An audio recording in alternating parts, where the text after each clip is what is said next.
Bem-vindos aos vídeos sobre HTML avançado. Agora que estamos a falar sobre aquele contexto que é o contexto de elementos que mais nos interessam neste conjunto de vídeos, que é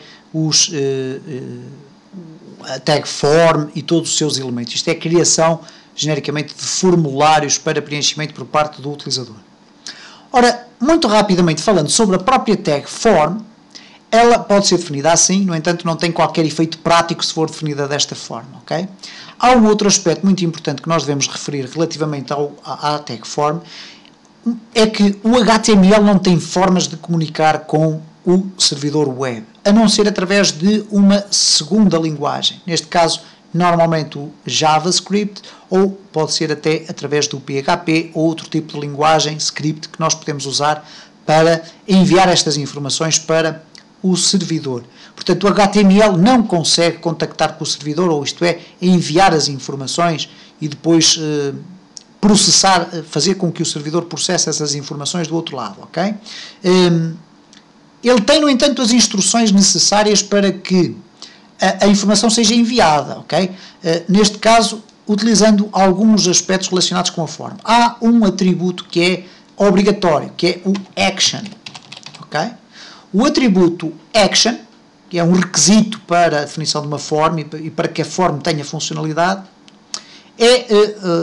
permite-nos definir qual é o ficheiro que vai ser executado depois de eu submeter o meu formulário.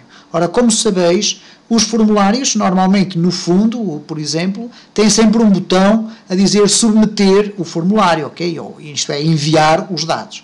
Ora, o que é que acontece quando eu clico nesse botão? Ora, é aqui que eu vou definir, neste caso, o processar.html, por exemplo, ok?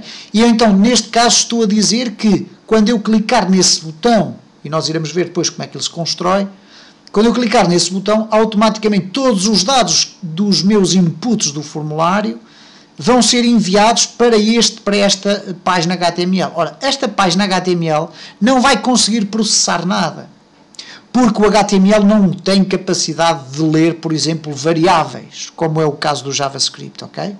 Da mesma forma que o HTML não dispõe de qualquer mecanismo para validar o preenchimento do formulário.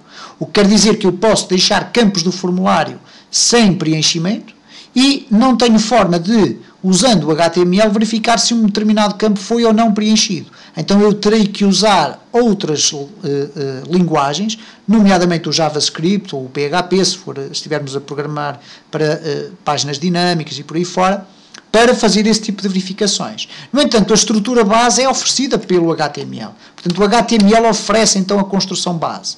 Neste caso, em condições normais, o action iria, por exemplo, numa linguagem PHP, iria, por exemplo, processar um script chamado send.php, por exemplo.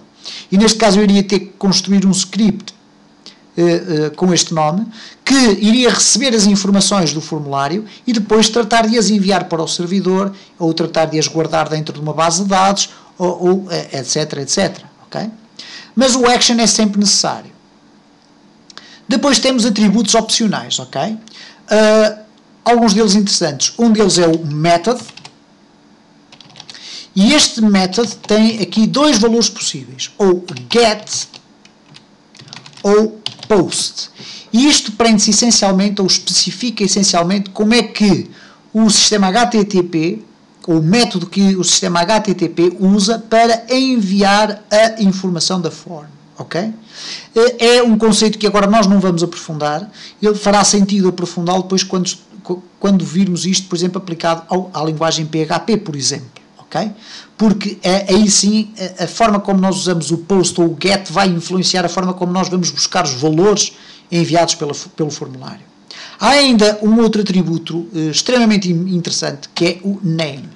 E este name permite-me, por exemplo, que uma linguagem como o JavaScript tenha acesso aos elementos que estão dentro da minha form, ok? É uma forma de eu identificar um nome único para a minha forma. Eu posso pôr aqui form cliente, ok? E noutras formas, noutros formulários que eu posso eventualmente criar, utilizar um nome completamente diferente e depois, através do código JavaScript, poder ter acesso a um formulário específico, para isso utilizando o seu nome. ok? Mas, essencialmente, vamos deixar ficar então aqui a form com este aspecto, ok? Neste caso, form action.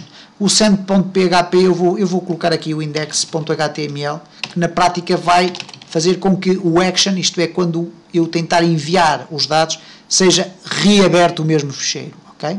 Nós podemos depois até abrir uma segunda página, mas vamos deixar ficar assim. E, portanto, genericamente, a form contém estes atributos que são quase, eu diria, fundamentais, ok? Há um atributo que já não é utilizado, que é o target. Outro atributo que é o enctype, isto é, o método de codificação dos dados, o accept char set e o accept, que é um meme type. Portanto, enfim, são outros aspectos de detalhe que não têm o mesmo grau de importância destes que eu aqui coloquei. O action é fundamental, o método é muito importante para definir de que forma é que os dados da form são enviados, e o name, muito importante para, por exemplo, fazer validação de dados, porque posso ir buscar através do JavaScript toda a estrutura da form e, por consequência, também todos os elementos que a integram.